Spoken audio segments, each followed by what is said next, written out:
Howdy, howdy, howdy, my name's Anachi Sasuke, and welcome back to Let's Read Prequel, or Making a Cat Cry, the Adventure! In the last episode, we got some clothes, and committed ourselves to a dancing competition where apparently stripping happened last time, but I missed that because I didn't do the walk around the right way. Anyway, Destined Fate X wrote, you should go back to the library and start reading some of the many books available. Books are a very valuable source of information, and you may learn many lessons from those inked pages as long as you have some time to sit around a library all day. Oh, also we did some battle training, unless that was the last episode. I don't know.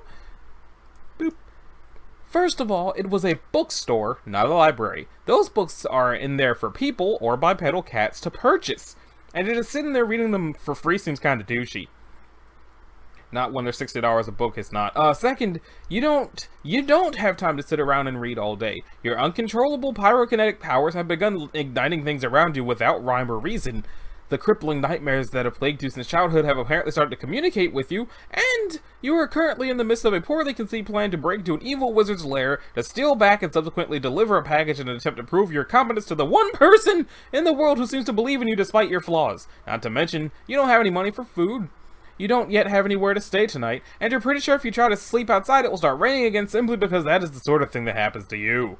And third, you can't just wander into a bookstore and blindly start reading books in hopes of learning something useful from it. There are dozens of different books in there, and reading even half of them would probably take you, well, a couple hours at most. You're a pretty fast reader. Your point about it being a total douche move still stands, though. 833 Narasi wrote, what about the Arcane University? Whether before or after the dance competition, you should visit it. The mages there can help you with your nightmares, and since they were also suspicious about Sigrid, help find a way to counter her charm magic. While the Arcane University would probably have an expansive library and maybe even wizards willing to help you against Sigrid, it's also halfway across the country and, from what you've read about it, very selective about who may enter. You admit there is still a small magic-loving part of you that wants to drop everything you're doing and hike all the way there just to see what the place is actually like. However, given that your giddy mage worship got you robbed yesterday, you'd rather not let it take you on an impromptu, unaccompanied cross-country journey today. It's probably best if you just stay in Kavash and its surrounding countryside until Assalto returns to escort you back to Anvil. 1412 wrote, I suggest talking to the woman who you met by the well. She knows at least healing magic, and she has insinuated her job is a bit shady or not. While you're there, ask what her profession is.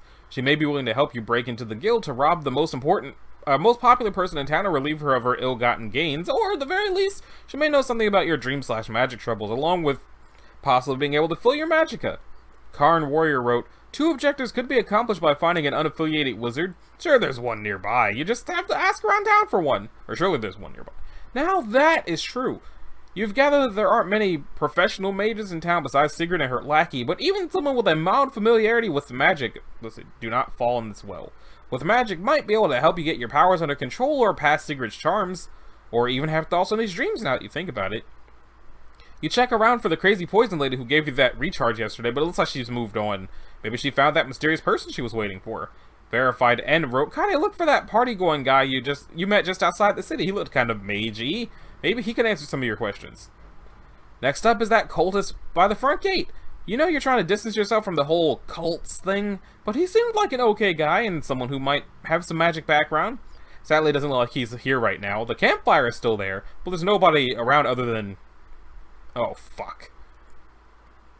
It's that guy. Captain Gaius Atrum Gif. I was in a cult once. Get away from me!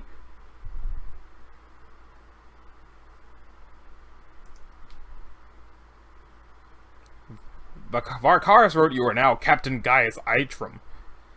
Huh? No, you're not. Gaius Atrum is that guy right there. You met him on the battlements yesterday while you were exploring the town, and he sort of freaked out when he heard you used to be a cultist. He's doing it again now that you're pointing at him. Anyways, endearing as he was yesterday, you have more important priorities right now. Satan's best buddy wrote, ask Gaius if he's seen where the cultist went. Ask that guy if he's seen Scratch. That complete stranger. Vince wrote, try explaining that old bloke those cultist things are past you and that his childish phobia simply sounded like a call to get poked fun from. Also, he might know where that elf did. Where did that elf go? Latula wrote, whatever you do, don't be unfriendly. Be warm towards him and perhaps he will return the favor. You greet Gaius as politely as you can. He regains his professional composure, stands a safe distance away from you, and rather sternly asks what you want, you cultists. You ask him if he's seen that elf in the red robe anywhere. You've been having some magic problems lately, and you're looking around for any mages who might... That elf in the suspiciously cultist-like attire, he asks. That same elf who's been waiting out front for his no-doubt cultist friends to show up, presumably to do bizarre, probably unruly cultist things an admittedly cultist-like individuals such as yourself would quite possibly be involved in. Why would you be looking for him? Are the two of you up to something? With an exasperated deadpan, you explain that you really are just looking to get some magic help. You assure guys that you are no longer involved in any cult. Your cultist years were a long time ago, and they mostly just involved wild yet harmless parties. Nothing to get paranoid about. No cult here. You haven't even... He cuts you off again and tells you that's exactly the sort of thing a secret cultist would say. He is on to you and your cultist plans, and there's no chance in hell he's going to willingly help you locate your cult friend, as he hears the kids are calling them these days. Right then, you ask him if he knows, at least it knows any other non-guild mages in town you could speak with. Even if he did, he says he certainly wouldn't direct a terrifying, living, breathing cultist to them. This conversation is unbelievably stupid and going nowhere. Head 6 wrote, go see the phrenologist. Tron wrote, visit the elven shrink / phrenologist / trepanist and ask about your dreams. Yeah, this mage search has been kind of a bust, and all this ragging on your cultist past is starting to piss you off. You tell guys that as much as you'd love to continue this interrogation, you have important things to do, so you're just gonna head back into town and do them. Alright, he says, but he's got his eye on you. He'll know what sort of strange cultist things you and your friends are up to. He'll uncover your cultist conspiracy. You tell him one last time that he's being ridiculous. You aren't a cultist or involved in any conspiracy. You're just gonna try and earn some money before repainting a sign, then maybe talk to that counselor guy about the recurring monochrome nightmares you've been having since you were a child. It's nothing a guard captain has to be Are you mocking me, cultist? Who have you been speaking to? Which one of your cultist spies is feeding you information? Feeding you information? You tell me you have no idea what he's talking about, but he's kind of starting to scare you now. You're going to go into town and find a guard who isn't. Don't play dumb with me, Khajiit. You know what I'm talking about. Who told you about my nightmares? For what already feels like the millionth time, you tell the paranoid guard captain you have no idea what it's going on about. You're not involved in any kind of cultist conspiracy, and you don't know anything about... Wait, what did you say? Interrogate the interrogator. SL360 wrote, nightmares? Holy shit, it's flip your shit time. You may actually have found a lead. Nightmares? You said you had nightmares? Are you talking about, like, recurring, terrifying, monochromatic, and probably unnecessarily silhouette nightmares? Unnatural feeling nightmares? The captain says that he suspects you already know the answer to that question, what with your cultist, but... No cultists right now! This is serious! After 15 years of sleepless nights and ruined childhoods and drinking away pain and searching for answers, you are my first actual lead, and you are going to tell me everything you know! Everything! Everything! Law X Lawls wrote, Katia, try to calm down, calmly speak to him, and see if you can get him to trust you. Ransom wrote, agreed. Be honest with him, but be careful about bursting into a slew of questions. He doesn't trust you right now. 833 Ndarasi wrote, calm Captain Gaius Outram down before you start talking with him about the nightmares. Huh, that probably would have been better than what you actually did, yeah. You cough politely and admit to guys that you might have approached that wrong. You calmly explain that you've been suffering recurring nightmares since you were a child, and from what he is implying, it sounds like they might be very similar to his. You realize that he probably doesn't trust you and that you've possibly made some bad mistakes in your past, but right now, he is the first person you have ever met who sounds like they might know something, anything, about these dreams. Finding him all of a sudden like this might be the one lucky break you've had on anything ever, and you kinda wanted to tell you everything he knows. Everything. Stupid Jellyfish wrote, Katia, put on your trust face. Oh. He still doesn't completely believe you. The two of you simply running into one another like this will be too much of a coincidence. It feels like you have some dark ulterior motive here.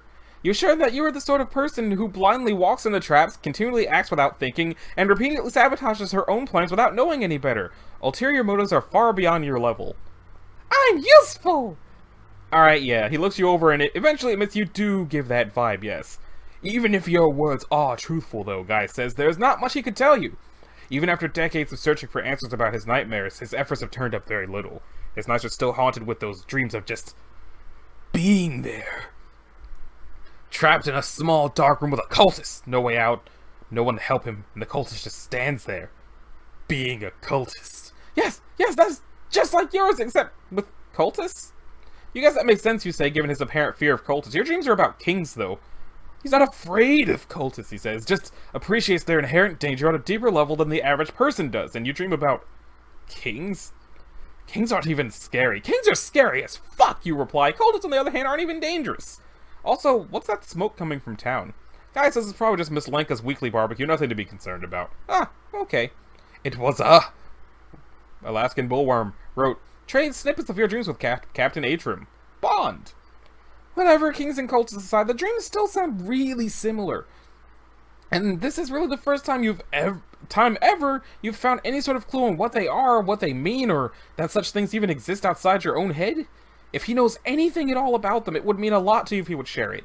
Guy says once again that even if you have the same affliction as him, there's nothing useful he could tell you.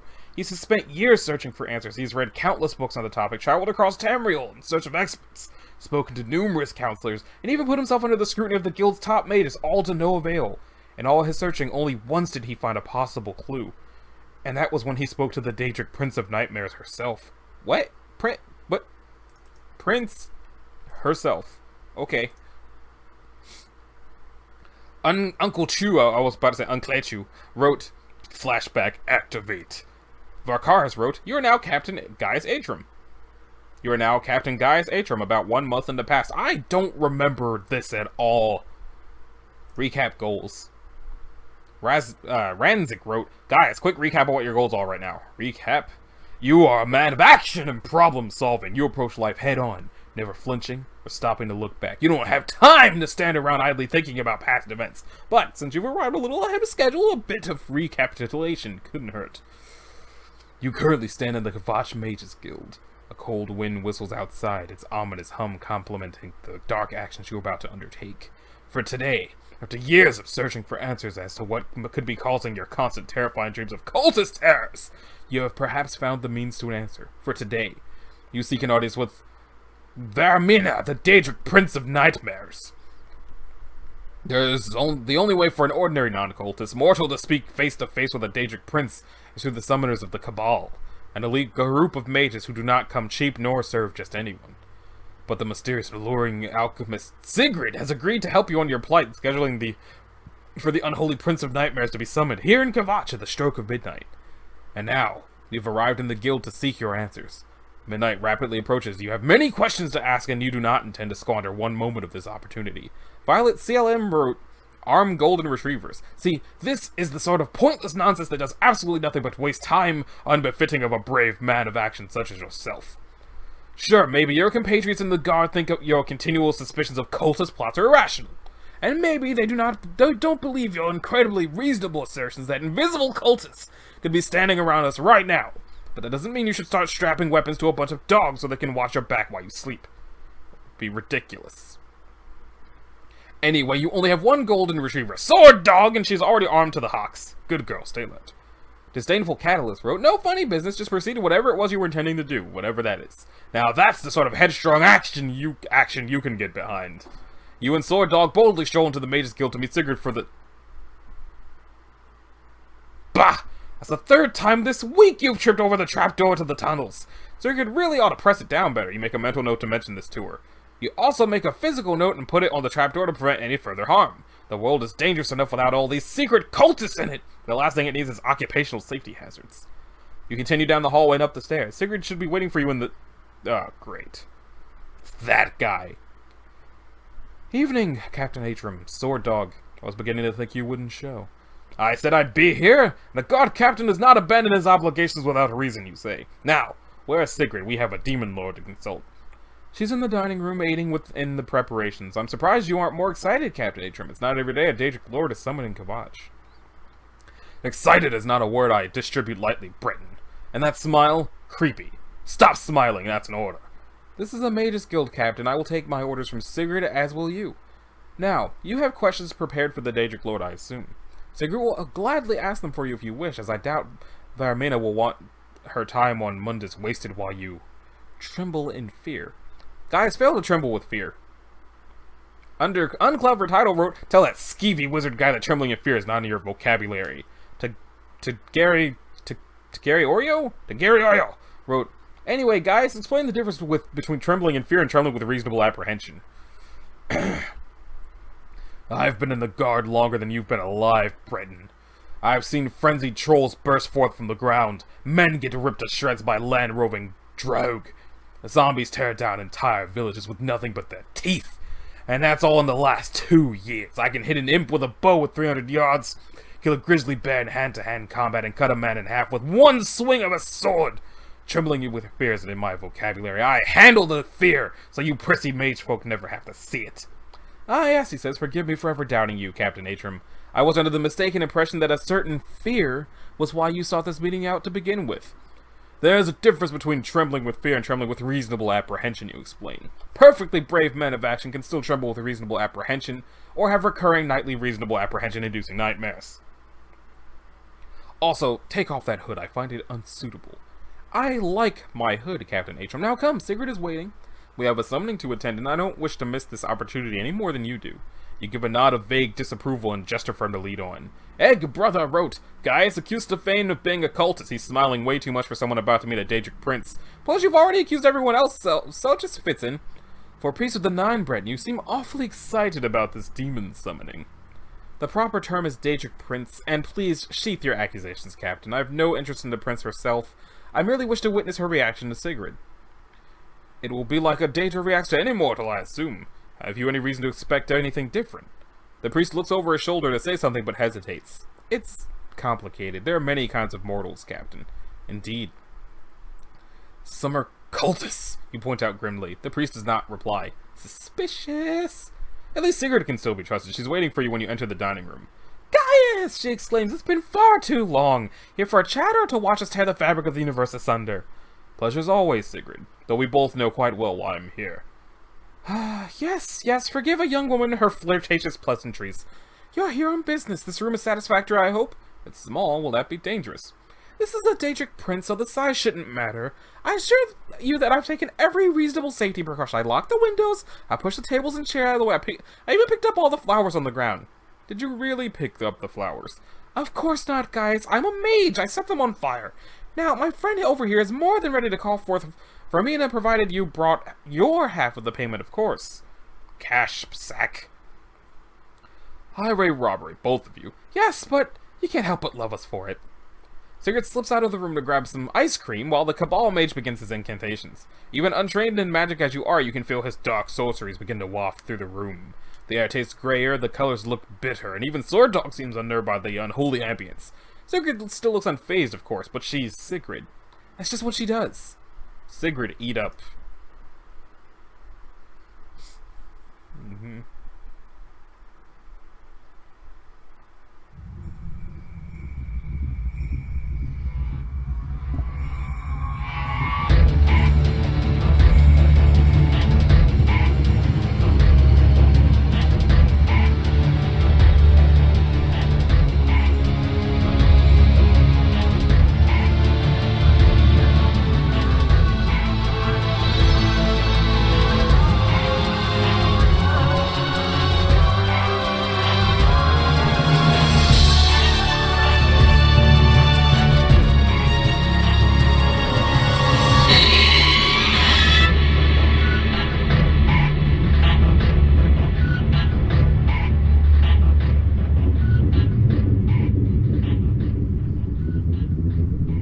Now that she's here, I remember the Daedric Prince, but I didn't remember any of the lead up to it. Also, how do I get out of here?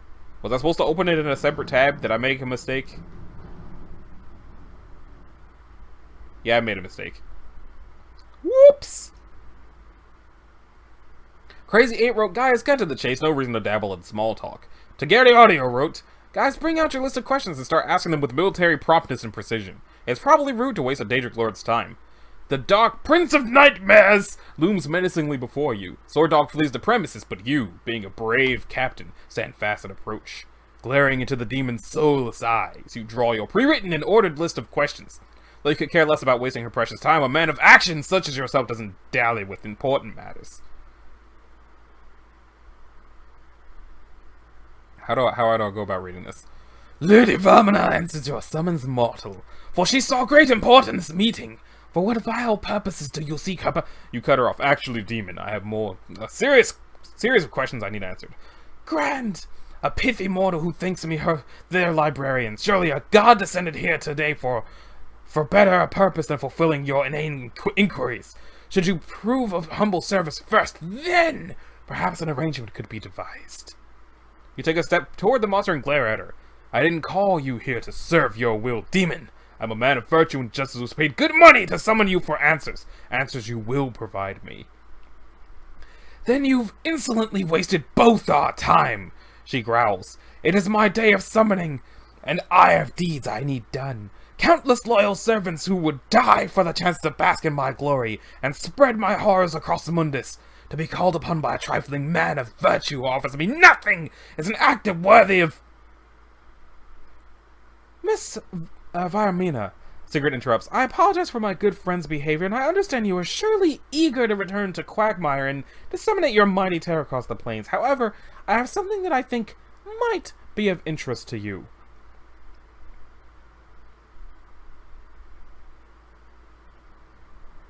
Nyremore wrote, if anyone can handle negotiations between a noble human and a demonic being of unfathomable might and power, it's Sigrid, right? What is that, paint?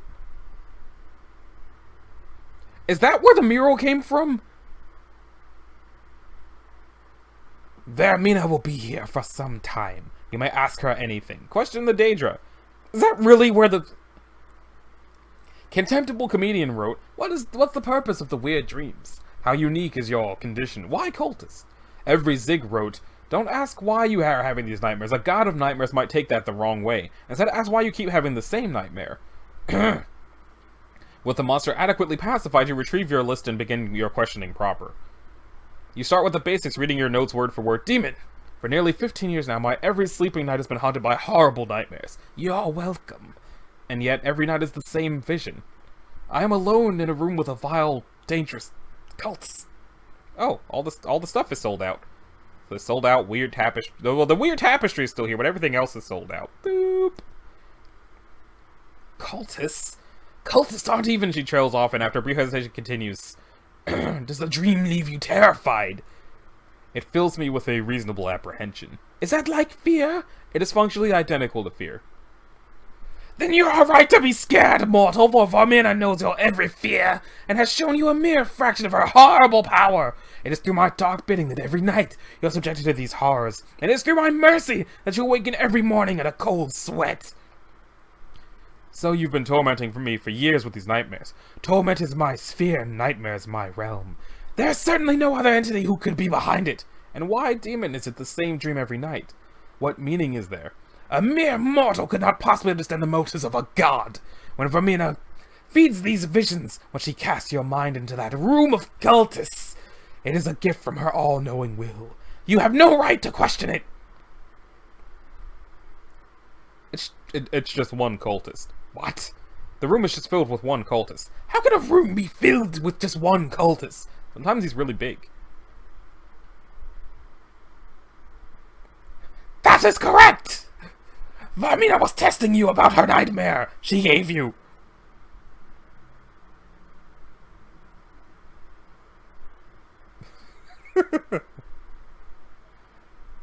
May Varamina speak with this mortal alone?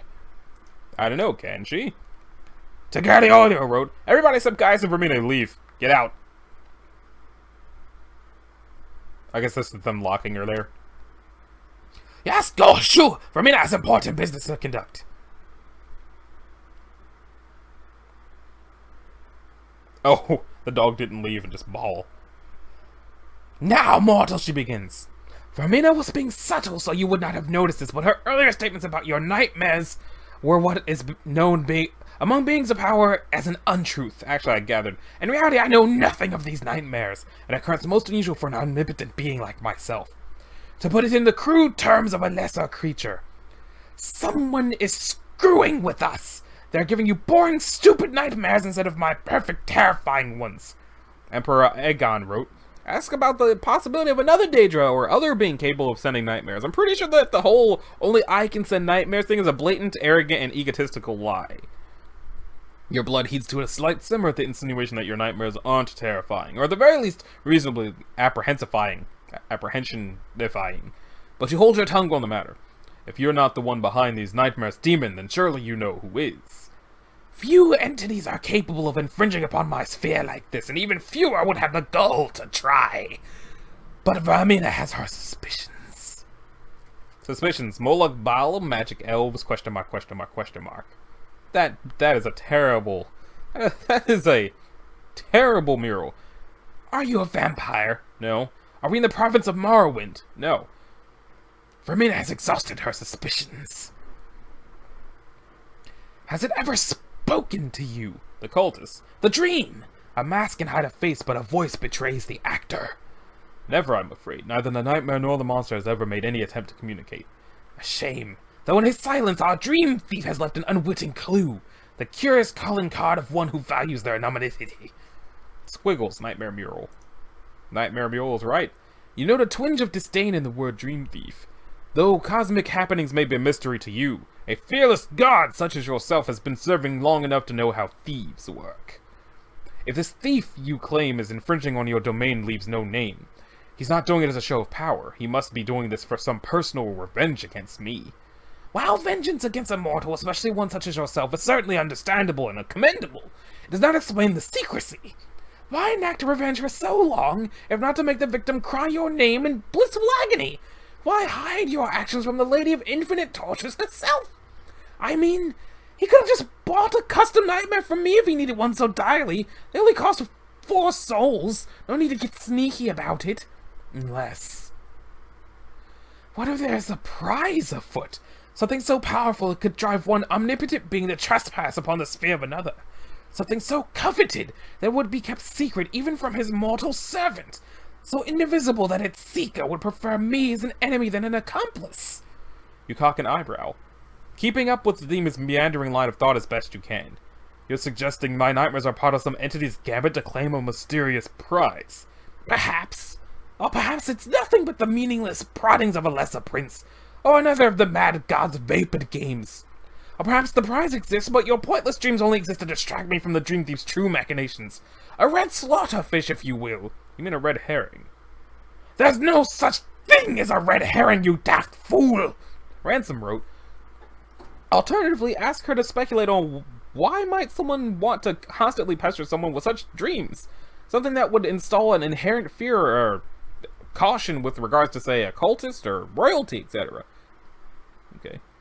Disdainful Catalyst wrote, in any case, in case it's any help to her, ask if she needs more circumstantial details, like where you were when the nightmares began, when it was exactly as you can remember, what you were doing at the time, and whether anything else of significance happened in or around that time. Vermina asked the questions before you can. Human! You spoke of your so-called nightmares persisting for 15 mortal years. Are those different from immortal years? Was there a particular context under which they began? A date of significance, or a position in which they would influence your actions? They began the 2nd of 1st Seed, year 419. I was serving as a swordman in the Kavash Guard morning shift wall duty. How dreadfully mundane, and chronologically irrelevant, months and miles from any event of significance. The dreams drive a change in your actions. The dreams quickly taught me to be wary of cultists. Did cultists ever pose a threat to you? Cultists are always a threat. They just happen to never be doing anything wrong whenever I or anyone I know sees them. Grand.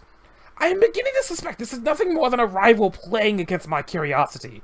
For all the signs of a calculating thief, there's no apparent goal or timing to his actions. The culprit moves with a pointless inelegance, almost as though Vermina must leave now for reasons entirely unrelated to the secret theory she just developed. Wait, you know something!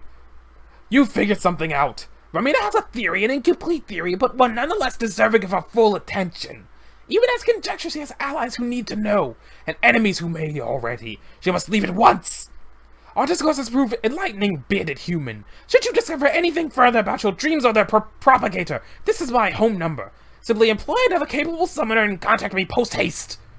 Hold on, demon. I called you to provide answers, and you owe me answers. You can't just leave as soon as you find something, and what about your unsettling painting you were enjoying so much? You didn't even finish it!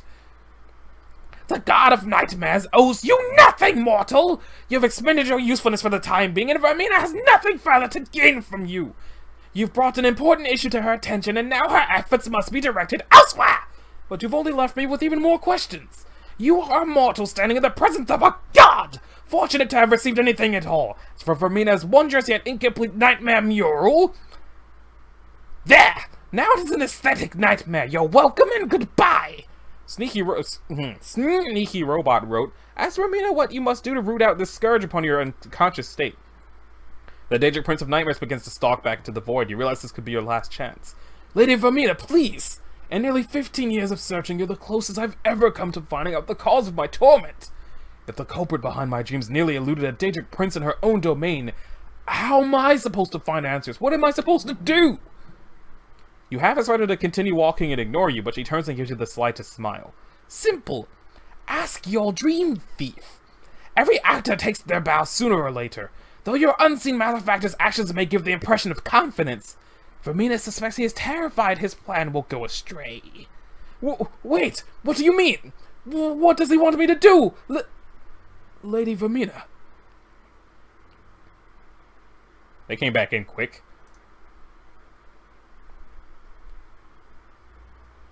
I think this is probably a good stopping point, if for no other reason than I have ripped my throat to shreds. So, this has been Anachi Sasuke. I don't know what episode of Prequel this was. Like I said before, I've given up guessing because I'm always wrong. If you liked it, a like and a subscribe will be groovy. If you didn't, you don't need to do either one of those things, and I will see y'all in the next one. Later!